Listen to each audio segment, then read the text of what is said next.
Geoff Mosher is here for today's Football at 4, powered by the Inside the Birds podcast, brought to you by Bet365. Whatever the sport, whatever the moment, it's never ordinary. Mosher, I do want to start. The entire Eagles schedule seems to be out. I don't want the schedule out. I want the anticipation. Give it to me tonight. I think they need to section it off by days. Hold on. You are. Oh, that's my fault. Go ahead.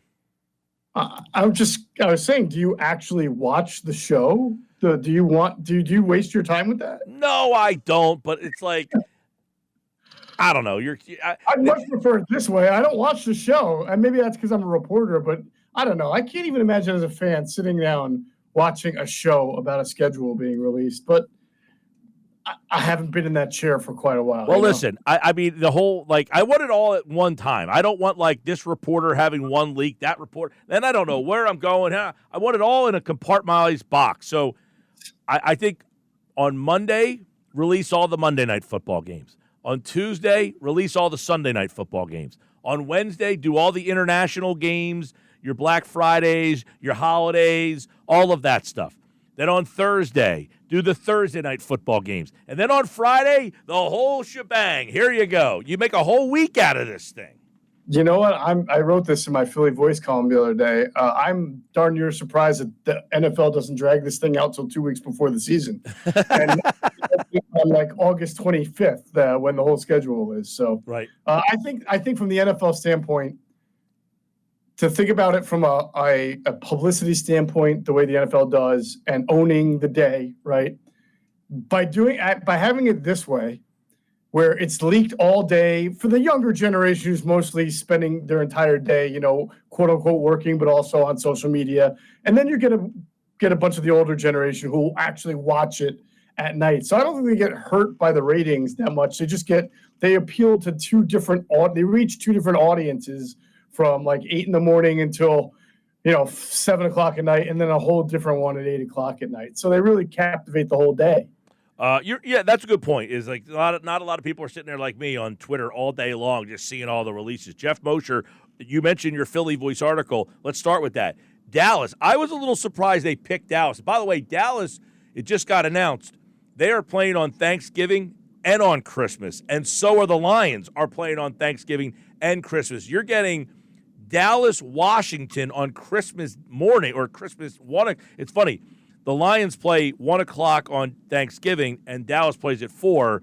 On Christmas, they're flipping. Dallas is playing at 1, and Detroit's playing at 4. But you're getting some really big, important games for Dallas there. But are you surprised that they picked Dallas to be the kickoff game for the Eagles to start the regular season?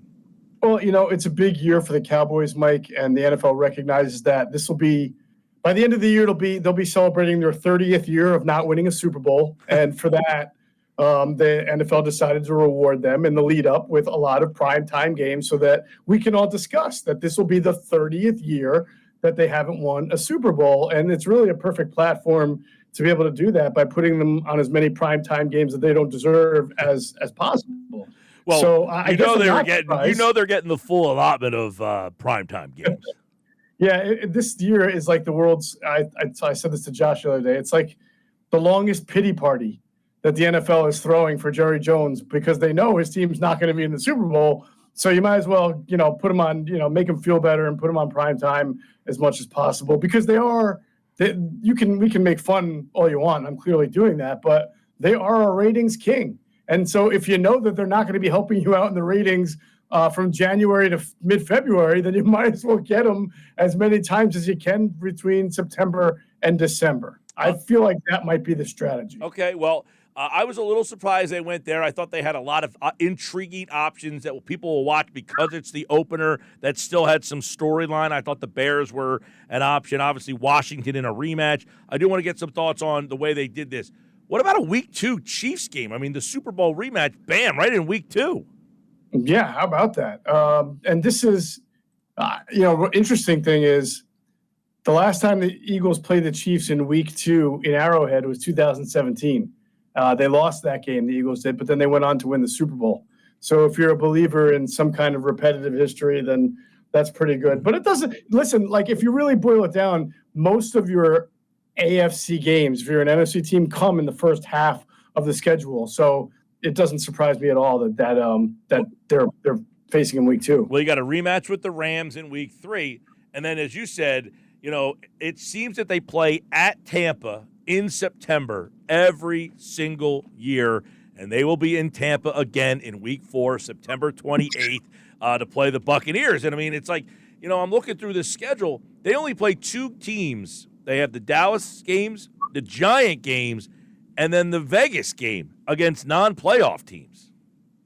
Yeah, that's interesting. The only thing that's missing so far from the schedule is if the Eagles are playing the Chiefs in week 2, we got to figure out a way for the Chiefs to trade for Kirk Cousins and somehow a way for Kirk Cousins to beat out Patrick Mahomes for the job so that for the third or fourth straight year, the Eagles can play Kirk Cousins on a primetime game in week 2.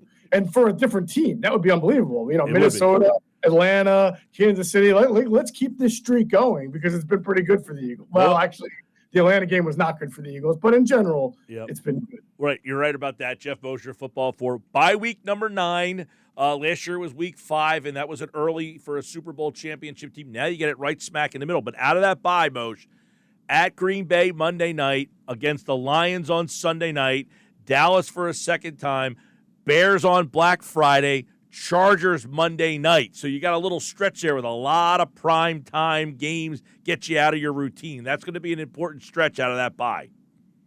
It would be. It's that is probably one of the there are some. I think September is a brutal stretch based on what's out there.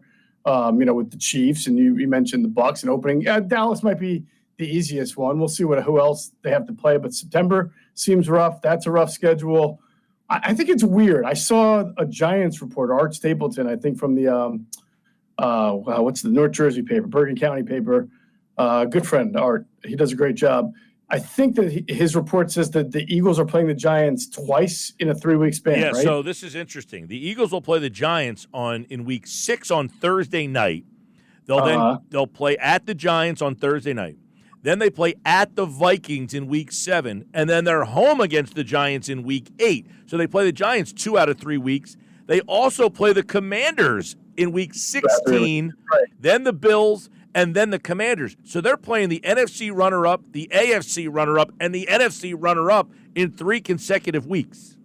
Yeah, I just think that's – listen, I know you can't avoid some quirks, and they happen, but I think playing 2 different division rivals twice in a 3-week span in one season sucks. Yeah. I think that's honestly. You're right. I mean, and then they play Dallas in week 1. Mm-hmm. Then they're done with the Giants by week 8. They play Dallas again in week 12. So you have no division games other than the Commanders the last 3 weeks of the year. So the division might be very interestingly situated because they don't play against each other, Philadelphia, Dallas, and the Giants, by the time you get to week 16. Yeah, and I kind of think that Buffalo game, you said week 7, that's what, week 17? Week 17, you have to go to Buffalo. December 28th at Buffalo. Sometimes those games wind up not really meaning something because you may already have something locked up or tiebreakers. So, and you would think Buffalo is a heavy favorite in the AFC East, that they might be 2, 3, 4 games up on Miami or New England or the Jets. Yeah. So I mean, listen, that's it's easy for us to sit here right now, but I just see the potential of that. And man, I feel bad for the Eagle fan who likes to go travel to all the road games because I would not want. Listen, I love outdoor football. I love elements, but going to Buffalo on whatever day that is in December, God, that could be a disaster for a weather game, Yeah. 7 games, by the way, Geoff Mosher, that are not a Sunday afternoon. A Thursday, a Monday, a Sunday night, a Black Friday, another Monday night, and then a Saturday game. So there are 7 instances where they are not playing a Sunday 1 or 4 o'clock game. And I would imagine a lot of these games are going to be in that 4:25 window as well. Obviously, Eagles-Chiefs, that'll be a 4:25. I would think Eagles-Rams feels like 4:25. I would think that Eagles-Cowboys, the second time, is a 4:25. I would think that Eagles-Bills games would be a 4:25. Yeah, I think a lot of people are going to be able to sleep in on Sundays in the fall and not worry about missing those Eagles games, or either that or just get to the tailgate a few hours earlier than they normally would. Listen, this is the price you pay when you're good. Like, you get a lot of prime time. I mean, the Chiefs had to deal with this last year, and they went 15-1. Jeez. So there's going to be stories written about, primetime games. There's going to be much made about, like, per se, the lack of rest that they get compared to another team that might get more, and the short turnarounds. That's all, to me, none of that matters. Or how many teams you're playing coming off a bye in comparison. Who cares? Who cares? If you're good, you win football games. That's true. Listen, the quirkiness of the setup, as you mentioned, though, the fact that you have 2 division games within 3 weeks twice, and as somebody mentioned, the Bears also were not a playoff team last year, so that's a third team that did not make the playoffs. So you got Giants twice, did not make the playoffs. Dallas twice, they did not make the playoffs. The Raiders did not make the playoffs, and the Bears. So there's your non-playoff games. But most of the teams that are on this schedule were playoff teams last year. That doesn't mean they'll be playoff teams again. But the 2 out of 3 games late in the year, Commanders in Week 16 and Commanders in Week 18, that could be a big final 3 weeks of the season for Philadelphia. Football at 4, Geoff Mosher, Philly voice, and, of course, the Inside the Birds podcast right here on a Wednesday edition of Football at 4. All right, Mosher, it sounds like you're being summoned. All right, man. Take care. Thanks. All right, see you. There you go. Geoff Mosher, Football at 4, here on the Sports Bash Live, 97.3 ESPN.